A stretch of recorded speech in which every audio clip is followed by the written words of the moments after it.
1,500 protesters showed up for shale gas outrage, a rally in Philadelphia, Pennsylvania, to call for a halt to gas drilling in the Marcellus Shale. This really is not just an environmental issue, is it? The answer would be no.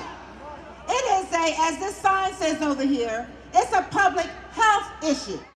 Fracking wells are proliferating in 33 U.S. states. The accelerated pace worries Dusty Horwit, senior counsel with the Environmental Working Group, a nonprofit research and activist organization.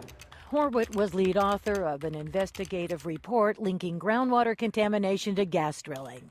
We would like to see a moratorium on drilling near water supplies and on fracking near water supplies until we have some better science to know exactly what the risks are.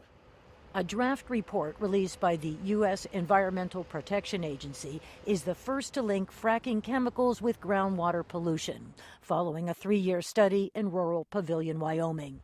It's bolstering the case for repeal of a provision in the 2005 Energy Act that exempts fracking from the nation's strict clean water laws. Senator John Casey, a Pennsylvania Democrat, is supporting the repeal, and at a Senate hearing earlier this year called for tough national groundwater protection standards. Why should we have a set of tough environmental rules that protect drinking water and groundwater in one state and have a state next door or across the country have a whole other set of rules? At the same hearing, Republican Senator Jim Inhofe from Oklahoma argued that new federal rules could impede job creation and energy security. I'm just really concerned over the overregulation. Michael Krancer, head of Pennsylvania's Department of Environmental Protection, has the same concern. He told lawmakers at a House hearing in November why he opposes federal rules on fracking. Not every state does it. Number one, not every state does it the same way. Number two, number three, not every state has the same geography. Number four, should I go on? It's also a matter of philosophy. Should we have the federal government establishing, and what would happen would be lowest common denominator. Back in his office at the state capitol in Harrisburg, Michael Krancer considers the economic boon the industry has brought to his state.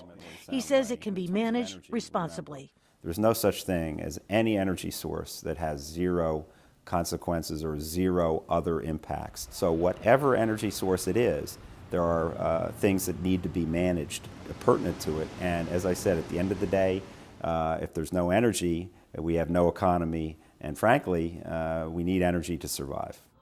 In the meantime, beyond its Wyoming report, the EPA is completing a major study to determine the impact of hydraulic fracturing on drinking water. Its initial findings, expected in 2012, could spawn new federal regulations and more intense debate on Capitol Hill and across the nation. Rosanne Skirble, VOA News, Washington.